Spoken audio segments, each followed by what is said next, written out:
You know, I've probably done about 3,000 of these video reports over the past 12 years, not only from home, but from every Marriott that I've sat in across the United States and in the UK and Paris and Amsterdam, everywhere I've traveled. And the thing that's most jarring is when the minute these things come up, of course, naturally the camera goes live here on my laptop. And as I start broadcasting to you, I pop up on the screen and I see myself. So it's like, on first notice, is like, God, am I having a good hair day? Is the shirt on right? You know, is the tie straightened when I'm wearing a suit? And then it's like today, the first thing that comes to my mind, it's like this week I thought, I'm going to finally embrace the gray here in my beard. I started going gray and actually white by the time I was like 24, 25. None in my mustache, none here in my hair, none in my chest, but here, white, like Santa Claus white when I was 24 or 25. Who knows why? So when you see me with beards and goatees and it matches my hair color, that's because I've been an advocate for just for men hair color for your beards and mustache for years. Like when I go to Walmart and I don't buy a single box, like I buy like 15 at a time because I have to dye it like every 3 days. And I'm a pro at it. They really should hire me as their spokesman. They should be a sponsor of these damn video reports, seriously. Because there's nobody that understands how to use that damn stuff better than me. I'm a pro at it. But I was going to just abandon it. I was tired of it. I was going to grow one this week, and it takes me like 3 days to grow a beard, and I was just going to go and embrace the gray. And then I looked at the video today, and I'm looking, it's like, I don't know. That's just like too much white. I need sunglasses. So anyway, these are the things that strike me funny this morning before I get to the complimentary plays, which I've got a number of them. I'm going to talk about Alabama and Auburn, Clemson, South Carolina. Let's talk about Air Force and Wyoming. I think that's kind of an interesting game on the board, too. In terms of who has the big play today, one of the new guys here on the site, Mitchell Newman, cashing in yesterday with Virginia over Virginia Tech. How about Virginia snapping that 15-game losing streak in the Cavalier Cup? He has a big play today, and he's been on a very nice roll, of course, since joining the site about 3 weeks ago. Today, not only going for winning day number 10 out of 14 and 14 out of 21, a stretch where the past 20 days, $10 bettors have won $5,000. And remember, that's net profit, wins minus losses, including the losses of Vig as well. His first 150 dime release. It's an obscure game, Navy versus Houston, but hey, that's what he's going for. Yesterday, hit 100 dime max wager winner number 7 out of 9 with Virginia outright. Last Saturday, it was 100 dime play on Tennessee over Missouri. That's his play. You get it for over half price off by using coupon code Mitch, his first name, M-I-T-C-H. So let's see how he does today. I always tell you the good. I want to tell you the bad. Not that it's really like that bad. But the other, one of the 3 new guys that I added here at the site, Stephen D'Angelo, he actually lost a play yesterday. He was on the wrong side of the Memphis-Cincinnati game. So that means he has only won now 17 of the last 20 days. Damn him. You just can't get any consistency out of that damn guy. Okay, so we move on. Let's get to your complimentary plays. Let's talk about the game that I think is the most fascinating one on the card, Alabama and Auburn today. Obviously, Alabama is going with Mac Jones at quarterback. In his 2 extended outings here the past couple of weeks, 28 of 34, 510 yards, 6 touchdowns, but he ain't playing Western Carolina now.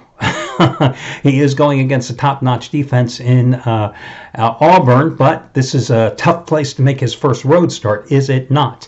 I think the key in this contest, however, is going to be Alabama's offensive line and Najee Harris, the running back, the ability to move the chains on the ground against this Auburn stout defense, coordinated by Kevin Steele, the former Alabama and Nick Saban assistant. But the thing is, Florida and LSU both had success running the ball against Auburn. They both averaged 4 yards per carry. Georgia averaged 3.9 yards per carry against Auburn. And the other thing with Auburn is, how will Bo Nix perform?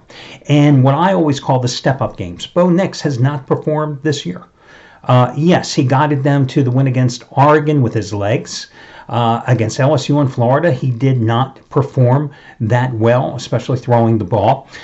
You have 2 different streaks here at stake. You have an Alabama offense that has not failed to score at least 35 points in every game this year.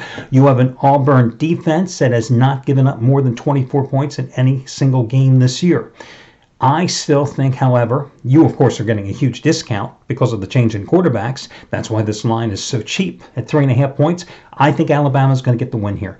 I think this game is going to be the farewell game for Gus Malzahn. I think this is going to, not that they're going to get rid of him after this game or anything like this, but I think this is ultimately going to grease the skids for Arkansas to finally woo him to Fayetteville, or Little Rock, I should say. And I would go ahead and buy down the half point and take Alabama -3 in this contest. I think this is a game. And listen, this is also a game. You have to realize, for Alabama today, this is a game that Alabama not only has to win, but Alabama has to win in convincing fashion, because they're on the outside looking in terms of the College Football Playoff Committee. There is no SEC championship game for Nick Saban to play next week, as is usually the case at the end of the season. So for the Tide, they have to make sure that they win. Georgia loses next week in the SEC championship game to LSU. That they don't get hopscotched by Utah, assuming that the Utes win today and claim the Pac-12 championship down the road. You know, they've got to win, and they have to win by a big margin. So there's not going to be any let-up. This is not going to be a game that Alabama, if they win, can win by a 17-13 margin. No. They've got to win. They've got to win big on the road. So they got to cover the spread, and they've got to do it in an impressive fashion too. So I think that's also a great thing when you're betting on the Tide today, that you have to consider that as well. So I like Alabama. I like Clemson a lot too. Listen, this is a Clemson team that, since that 1-point win against North Carolina, has been on absolute tear. They've won 5 straight in this Palmetto Bowl series. You know, South Carolina last year covered in a 56-35 loss as a 26-point dog because their offense had 600 total yards, including 510 in the air. The Gamecocks are not going to do that this time around. This Clemson offense has reeled off 52 or more points in each of the last 4 games.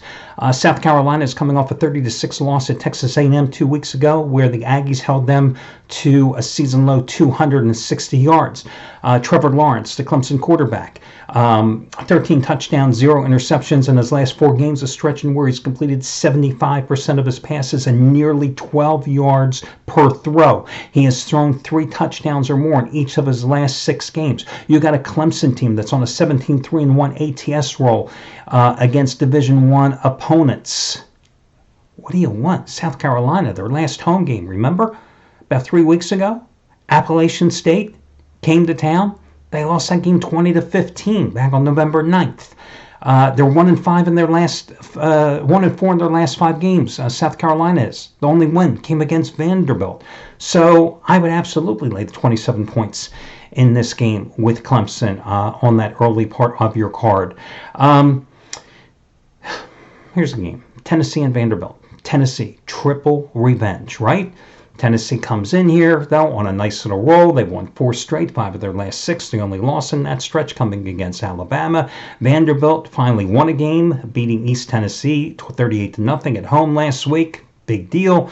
Why the Volunteers, or excuse me, Vanderbilt, why the Commodores retained Derek Mason for another year, God only knows. Maybe nobody else wants the job in Nashville. The 3 prior games, at home against Kentucky, at Florida, at South Carolina, they lost those 3 games by 118-21 margin. Again, Volunteers in triple revenge.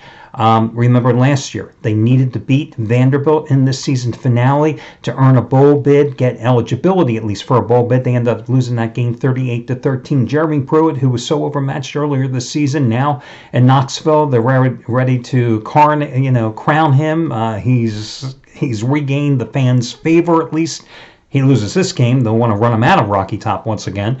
But the Volunteers are bowl eligible. They've covered 6 straight games. Vanderbilt 1-10 against the spread, their last 11 against Division I foes. It's a big number here, but listen, I think you have to lay it if you're going to go with Tennessee and triple revenge again, minus 22.5 points. Although I do worry a little bit about Vandy being competitive here in this spot. But again, Vanderbilt hasn't shown you anything, so go ahead and lay it with Tennessee. Here's an interesting game.